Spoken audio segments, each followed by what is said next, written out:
برادران اسلام، میں نے آپ کے سامنے قرآن مجید فرقان حمید کی چند آیات مبارکہ اور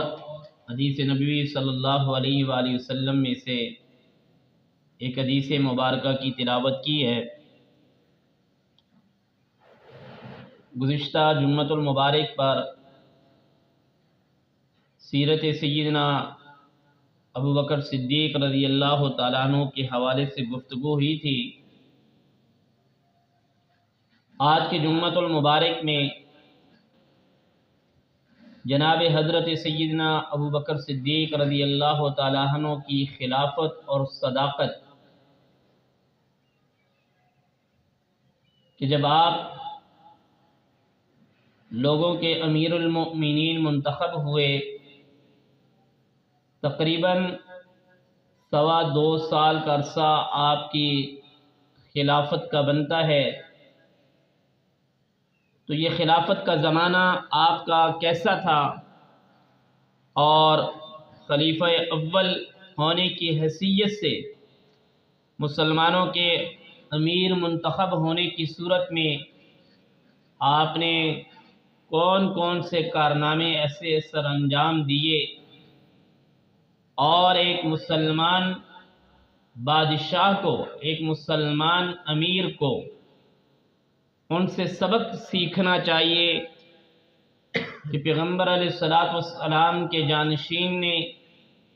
جو اتنے بڑے تاجر بھی تھے، مکہ کے سردار بھی تھے، انہوں نے اپنے زمانہ خلافت میں اسلام کو اور مسلمانوں کو کتنا مضبوط کیا، یہ سب کچھ ان کی زندگی پڑھنے سے انسان کو نظر آئے گی۔ یہ سارے کا سارا دور، یہ ساری آپ کی تربیت جناب حضرت سیدنا صدیق اکبر رضی اللہ تعالیٰ عنہ کی جناب رسول اللہ صلی اللہ علیہ وآلہ وسلم کے ساتھ ہوئی تھی۔ آپ نے پیغمبر علیہ الصلوۃ والسلام کے ساتھ چھوٹی سی عمر سے آپ کی دوستی چلی اور وفات تک آپ صلی اللہ علیہ وآلہ وسلم کے ساتھ رہے، سفر میں، حضر میں، ہجرت میں، اعلان نبوت میں، صداقت میں، امانت میں، ہر جگہ میں آپ صلی اللہ علیہ وآلہ وسلم کے ساتھ آپ رہے۔ یہ سیکھنے کو ملا کہ پیغمبر علیہ الصلوۃ والسلام کا گھر والوں کے ساتھ کیسا رویہ ہے، پیغمبر علیہ الصلوۃ والسلام کا باہر والوں کے ساتھ کیسا رویہ ہے، پیغمبر علیہ الصلوۃ والسلام کا اپنے دوستوں کے ساتھ اپنی محفلوں میں گفتگو کا انداز کیا ہے، دشمنوں کے ساتھ آپ کی گفتگو کا انداز کیا ہے۔ یہ سب کچھ جو کچھ تربیت ہوئی تھی، یہ ساری کی ساری جناب رسول اللہ صلی اللہ علیہ وآلہ وسلم کی زیر تربیت تھی، اور ایسی دوستی قائم ہوئی کہ آج بھی عرب کی دنیا میں جو دوست ہوتا ہے اس کو صدیق کہا جاتا ہے، جو سب سے گہرا دوست ہوتا ہے اس کو صدیق کہا جاتا ہے، اور اس صداقت کی سب سے بڑی دلیل آج بھی پیغمبر علیہ الصلوۃ والسلام کے روضے میں، آپ علیہ الصلوۃ والسلام کے پڑوس میں آپ حضرت سیدنا ابو بکر صدیق حضور علیہ الصلوۃ والسلام کے ساتھ آرام فرما رہی ہیں۔ یہ وہ دوستی ہے، یہ وہ محبت ہے جو نہ کوئی زندگی میں جدا کر سکا، نہ زندگی کے بعد کوئی جدا کر سکتا ہے، اور نہ ہی قیامت والے دن کوئی جدا کر سکتا ہے۔ آپ صلی اللہ علیہ وآلہ وسلم نے کئی جگہوں پر ایسے فرمایا کہ میرا دل کرتا ہے میں کل قیامت والے دن جب اٹھوں، میرا ایک ہاتھ ابو بکر کے کندھے پہ ہو، دوسرا حضرت عمر کے کندھے پہ ہو، اور اللہ تبارک و تعالیٰ کی ذات نے آپ کے دائیں اور بائیں ان حضرات کو وہیں پہ جگہ عطا کی، اور آج بھی آپ وہیں پر آرام فرما رہے اپنے ساتھیوں کے ساتھ۔ جس وقت ایک انسان حکمران بنتا ہے، حاکم بنتا ہے، کامیاب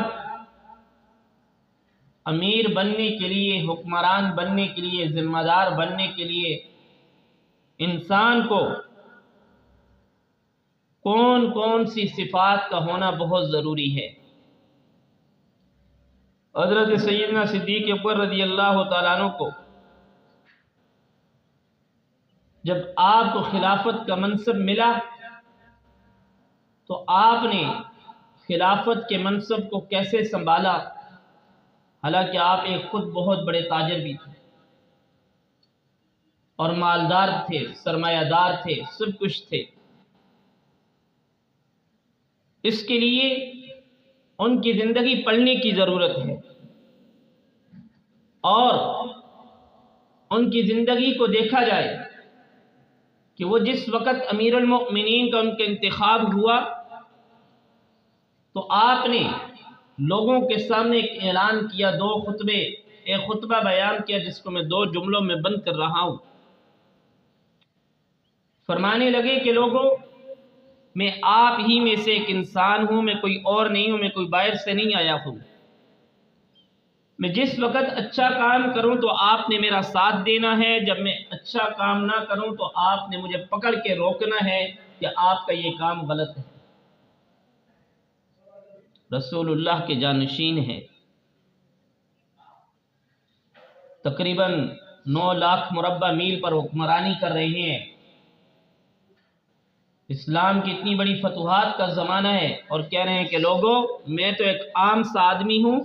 میں آپ ہی میں سے ایک آدمی ہوں، مجھے لوگوں نے آپ کا امیر منتخب کر دیا ہے،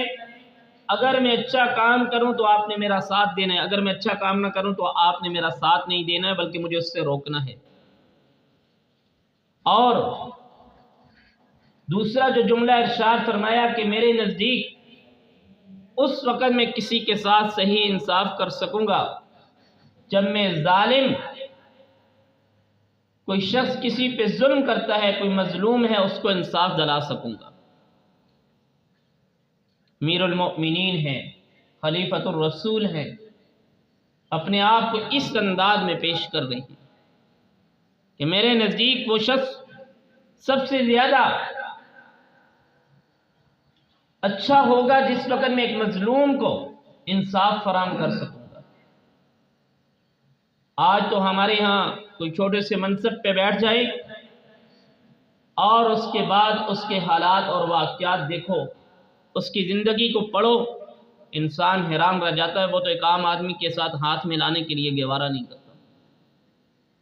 اور یہ رسول اللہ صلی اللہ علیہ وآلہ وسلم کی تربیت کا کیسا اثر، ایسا اثر۔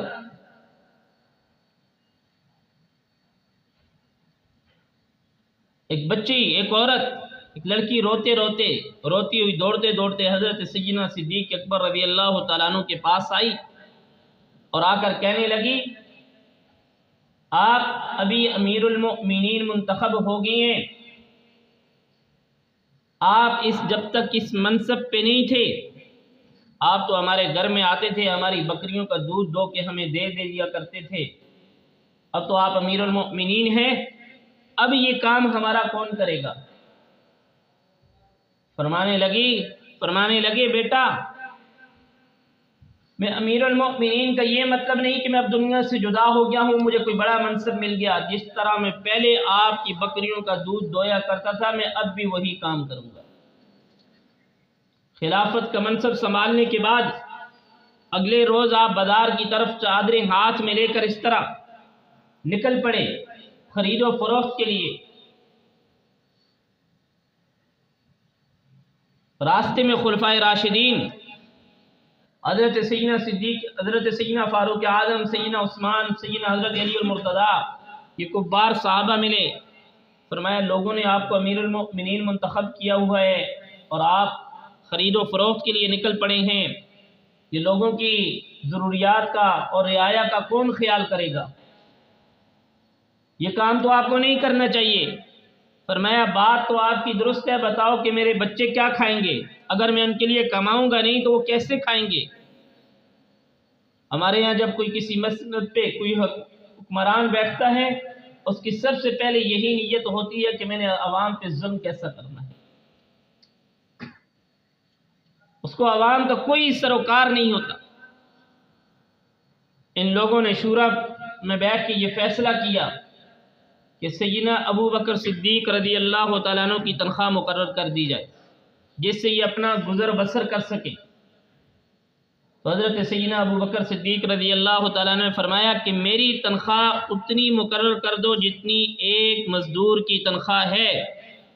جس طرح ایک مزدور کا گزارا ایک تنخواہ میں ہو سکتا ہے اتنی ایک مجھے بھی میری تنخواہ مقرر کر دو۔ اپنے آپ کو مزدور کے ساتھ پیش کیا، وقت کے حکمران ہیں، سب کچھ ہاتھ کے اندر موجود ہے، لیکن اس کے باوجود اپنے آپ کو مزدور کے ساتھ پیش کیا کہ میری تنخواہ میں جس طرح ایک مزدور کا ایک تنخواہ میں گزارا ہو سکتے ہے دیہڑی میں، میری تنخواہ بھی اتنی مقرر کر دو۔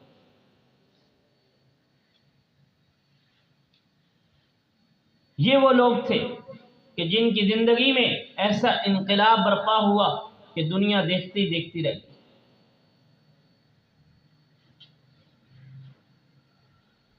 حضرت سیدنا صدیق اکبر رضی اللہ تعالیٰ عنہ کا دور تھا، ایک بڑھیا ایک جنگل میں رہتی تھی لیکن بڑی خوش و خرم تھی، بڑی خوش و خرم تھی۔ سیدنا فاروق اعظم رضی اللہ تعالیٰ عنہ کا گزر ہوا، پوچھا بڑھیا تو اس جنگل میں رہتی ہے، بڑی خوش و خرم ہے،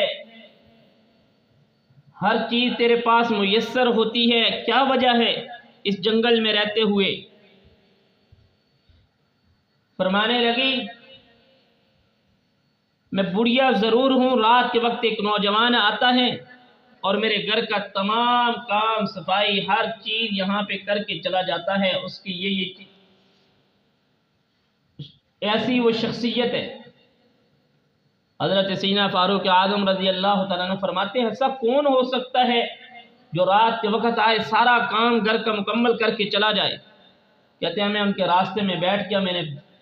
جب وہ کام کر کے باہر نکلے میں نے دیکھا وقت کا خلیفہ بادشاہ سیدنا صدیق اکبر رضی اللہ تعالیٰ عنہ، جن کو اپنی رعایا ایک جنگل میں رہنے والی ایک عورت کے بارے میں بھی فکر تھی کہ اس کے گھر کا کام کون کرے گا۔ اور جس وقت آپ نے اس خلافت کا منصب سنبھالا، آپ نے جناب رسول اللہ صلی اللہ علیہ وآلہ وسلم کے دور میں جو اسلام کی فتوحات چل رہی تھی ان کو اسی طرح جاری اور ساری رکھا۔ 4 کام آپ نے ایسے کیے کہ جو اس وقت انتہائی مشکل ترین بھی تھے، اور آپ رضی اللہ تعالیٰ نے وہ کام کیے کہ جس کی وجہ سے اسلام کی عمارت اتنی مضبوط ہوئی، اتنی عمارت مضبوط ہوئی، مشرکین دیکھ کر حیران رہ گئے۔ ہم تو یہ سمجھ رہے تھے کہ رسول اللہ کے جانے کے بعد یہ نظام ختم ہو جائے گا، اس کام کے اندر دراڑیں پڑ جائیں گی، یہ کام اب رک جائے گا، یہ کیسے آگے جائے گا، اب نہیں ہو سکتا ہے، اب یہ رک جائے گا۔ لیکن جناب رسول اللہ صلی اللہ علیہ وآلہ وسلم کے جانے کے بعد یہ کام تو اور مضبوط ہو چکا ہے۔ پہلا کام یہ تھا کہ حضرت اسامہ بن زید رضی اللہ تعالیٰ عنہ یہ 17 سال کی عمر کے نوجوان تھے، یہ 17 سال کے لڑکے تھے۔ رسول اللہ صلی اللہ علیہ وآلہ وسلم نے اپنے دور کے اندر ان کو شام کے لیے بھیجا، شام کو فتح کرنے کے لیے۔ جب یہ جا رہے تھے تو رسول اللہ صلی اللہ علیہ وآلہ وسلم دنیا سے انتقال فرما گئے۔ 3 دن تک رسول اللہ صلی اللہ علیہ وآلہ وسلم پر صحابہ اکرام آتے اور آ کر درود پڑھ کے اور پھر باہر چلے جاتے، پھر دوسرے آتے، اور اس کے بعد آپ صلی اللہ علیہ وآلہ وسلم کی جب تدفین ہو گئی تو جب حضرت سیدنا ابو بکر صدیق رضی اللہ تعالیٰ عنہ نے سب کو بلایا اور کہا کہ حضرت این اسامہ، اسامہ کہاں ہیں؟ یہ 17 سال کے نوجوان ہیں، 17 سال کے لڑکے ہیں، بڑے بڑے صحابہ موجود ہیں، کبار صحابہ موجود ہیں، لیکن ان کو رسول اللہ صلی اللہ علیہ وآلہ وسلم نے شام کے لیے بھیجا تھا، لیکن جیسے ہی آپ علیہ السلام کا انتقال ہوا تو یہ رک گئے۔ تو آپ نے کہا کہ حضرت اسامہ آپ اس طرح کرو کہ اپنی تیاری کرو، جن لوگوں کو آپ صلی اللہ علیہ وآلہ وسلم نے آپ کے ساتھ بھیجا تھا آپ ان کو بھی ساتھ لے کے چلو۔ آپ سب صحابہ نے کہا ابھی رسول اللہ صلی اللہ علیہ وآلہ وسلم اس دنیا سے پردہ فرما گئے ہیں، ابھی مسلمانوں کو اتحاد اور اتفاق کی ضرورت ہے، متحد کرنے کی ضرورت ہے، آپ ابھی اس لشکر کو روانہ نہیں کرو۔ حضرت سیدنا صدیق اکبر رضی اللہ تعالیٰ عنہ نے ایک جملہ ارشاد فرمایا وہ کام میں کیسے کر سکتا ہوں جو رسول اللہ صلی اللہ علیہ وآلہ وسلم نے نہیں کیا۔ آپ صلی اللہ علیہ وآلہ وسلم نے کیا، حضرت اسامہ کو بھیجنا ہے، میں کبھی بھی اس کو روک نہیں سکتا ہوں۔ تو آپ نے حضرت اسامہ بن زید رضی اللہ تعالیٰ عنہ کو بھیجا اور وہاں سے بہت بڑی فتح ہو کر اسلامی حکومت کے اندر داخل ہوئے۔ اور دوسرا جو اہم فیصلہ آپ صلی اللہ علیہ وآلہ وسلم کی زندگی میں، ایسے لوگ مسیلمہ کذاب، اسود عنسی اور ایسی عورتیں بھی آ گئی جنہوں نے نبوت کا دعویٰ کر دیا۔ جنگ یمامہ ہوئی، بہت بڑی جنگ ہوئی، کسی نے کس طرح کا دعویٰ کیا، کسی نے کس طرح کا دعویٰ کیا، سب نے کہا کہ ابھی اسلامی حکومت اتنی مضبوط نہیں ہے۔ جناب حضرت سیدنا صدیق اکبر رضی اللہ تعالیٰ عنہ نے ایک تاریخی جملہ فرمایا، اگر میں آج ان کے ساتھ کچھ رعایت کرتا ہوں، کل کوئی اور فتنہ نکل آئے گا، پرسوں کوئی اور فتنہ نکل آئے گا، کوئی اور فتنہ نکل آئے گا۔ آپ نے وہاں پہ جا کر کے جتنے بھی مرتد تھے ان کے خلاف ایک ایسی جنگ لڑی، ایسی کہ ان کو عبرتناک شکست دی۔ لوگ حیران ہو گئے کہ کوئی بھی اسلامی حکومت کے اندر رہتے ہوئے ایک ذرہ کے برابر بھی غلط کام کرے گا، اس کا سر تن سے جدا کر دیا جائے گا۔ یہ وہ فیصلے تھے کہ جس نے اس اسلامی حکومت کو مضبوط کیا۔ یاد رکھ لیں، نبوت کی حفاظت یہ پورے دین کی حفاظت ہے۔ جب نبوت کے اندر دراڑیں پڑتی ہیں، دین اسلام جو ہے وہ مشکوک ہو کے رہ جاتا ہے۔ اور پیغمبر علیہ الصلوۃ والسلام کے حقیقی معنوں کے جانشین انہوں نے یہ ثابت کر کے دیا۔ اور اس کے بعد ایک اور اہم تیسرے جو لوگ تھے وہ منکرین زکوٰۃ کا فتنہ آ گیا، جنہوں نے کہا ہم اللہ کو بھی مانتے ہیں، قرآن کو بھی مانتے ہیں، رسول کو بھی مانتے ہیں، ہر چیز کو مانتے ہیں، لیکن ہم زکوٰۃ ادا نہیں کرتے ہیں، ہم زکوٰۃ کے منکر ہیں، زکوٰۃ ہمارا مال ہے، ہم اس کو ادا کرنے کے لیے تیار نہیں ہیں، ہم زکوٰۃ نہیں ادا کریں گے۔ جناب سیدنا صدیق اکبر رضی اللہ تعالیٰ عنہ نے اعلان کیا، بنی الاسلام علی خمسۃ، میں نے رسول اللہ صلی اللہ علیہ وآلہ وسلم کی زبان مبارکہ سے یہ جملہ سنا ہوا تھا، یہ جملہ میں نے سنا ہوا تھا، اسلام کی بنیاد 5 ستونوں پر، 5 جگہوں پر کھڑی ہے، ان میں سے کوئی ایک کا بھی منکر وہ دائرہ اسلام میں نہیں رہ سکتا۔ یہ تو اسلام کے زکوٰۃ کے منکر، جو شخص رسول اللہ صلی اللہ علیہ وآلہ وسلم کے زمانہ مبارک کے اندر ایک رسی کی بھی زکوٰۃ دیتا تھا، میں اس سے بھی وہ زکوٰۃ لے کے چھوڑوں۔ اور آپ نے ان مرتدین کے خلاف، ان منکرین زکوٰۃ کے خلاف آپ نے یہ کام کیا، اور اس کے بعد اسلامی حکومت اس طرح مضبوط ہوئی کہ دیکھنے والے حیران ہو گئے۔ اور اس کے بعد جب جنگ یمامہ کے اندر ایک کثیر تعداد کے اندر قرآن کے حافظ شہید ہو گئے، اس وقت تک جو حفظ قرآن کا سلسلہ تھا، جو قرآن کریم کا وہ زبانی کلامی تھا، لوگ ایک دوسروں کو اس طرح یاد کرواتے تھے، اس وقت تک یہ قرآن جو آج ہمارے پاس موجود ہے اس شکل کے اندر موجود نہیں تھا، کتابی شکل کے اندر موجود نہیں تھا۔ جناب حضرت سیدنا فاروق اعظم رضی اللہ تعالیٰ عنہ نے جناب حضرت ابوبکر صدیق رضی اللہ تعالیٰ عنہ سے کہا کہ اس طرح کریں کہ قرآن کریم کو ایک جگہ میں جمع کر دیا جائے۔ حضرت ابوبکر صدیق رضی اللہ تعالیٰ نے فرمایا کہ میں اس کو کیسے جمع کر سکتا ہوں، یہ رسول اللہ کے زمانے میں نہیں ہوا تھا۔ انہوں نے فرمایا بالکل نہیں ہوا تھا، لیکن جب یہ قرآن اجمی لوگوں کے پاس جائے گا وہ اس کو کیسے یاد کریں گے، ان کے لیے مشکلات ہو جائیں گی۔ اور ایک جنگ کے اندر اتنے زیادہ صحابہ اکرام اور قرآن کے حافظ شہید ہو چکے ہیں، اس لیے اس قرآن کو یہاں پہ اب ضرورت ہے۔ پھر حضرت سیدنا صدیق اکبر رضی اللہ تعالیٰ عنہ کے فہم فراست اس چیز کو سمجھ گئے کہ واقعتاً آج اس کی ضرورت ہے۔ آپ کے دور کے اندر قرآن کریم کے جو حفاظ اور قاری مشہور تھے ان کو جمع کر کے ایک کتابی شکل کے اندر اس قرآن کریم کو جمع کیا، اور قرآن بھی آج موجود ہے۔ نبی علیہ الصلوۃ والسلام کے دور کے اندر جو ریاست کے اندر بغاوت کرنے والے موجود تھے، ان کے لیے بھی یہ ایک اسلام کا ایک پیغام ہے کہ تم جب اسلام کے اندر ریاست کے اندر بغاوت کرو گے، تمہیں قلعہ کما کر دیا جائے گا، تمہیں سوائے ہستی سے مٹایا جائے گا۔ ریاست مضبوط ہو جائے گی۔ جب زکوٰۃ کے منکر زکوٰۃ ادا نہیں کریں گے، اگر ان کے خلاف بھی ایکشن لیا جائے گا، ملک کے اندر سے غربت کا خاتمہ ہو جائے گا۔ اسی طریقے پر جو کام رسول اللہ صلی اللہ علیہ وآلہ وسلم نے کیے ان کو کرو گے تو تمہارا جو نظام زندگی ہوگا وہ مضبوط ہوگا۔ اور صحابہ اکرام رضوان اللہ علیہم اجمعین، یہ سیدنا صدیق اکبر رضی اللہ تعالیٰ عنہ اتنے بڑے تاجر ہونے کے باوجود جب دنیا سے پردہ فرما رہی ہیں، دنیا سے جا رہی ہیں، دنیا سے جانے لگے، کیا ارشاد فرما رہے ہیں؟ خلیفہ وقت ہے، فرمانے لگے کہ جب میں مر جاؤں مجھے عام سے کپڑوں کے اندر کفن دے دینا، کیونکہ اچھا اور نیا کپڑا جو ہے وہ زندوں کے لیے ہوتا ہے۔ یہ تھے وہ مسلمانوں کے امیر، ان کی زندگی آج ہم سب کے لیے، آج ہم سب مسلمان حکمرانوں کے لیے مشعل راہ۔ ہمیں تو پتہ ہی نہیں جناب سیدنا صدیق اکبر، سیدنا فاروق اعظم کی زندگی کیا تھی، ہمیں تو وہ بھول چکے۔ اگر ہم اس کو پڑھیں، اس پہ عمل کریں، آج بھی واللہ العظیم اسلام بہت دور تک جا سکتا ہے۔ اللہ سے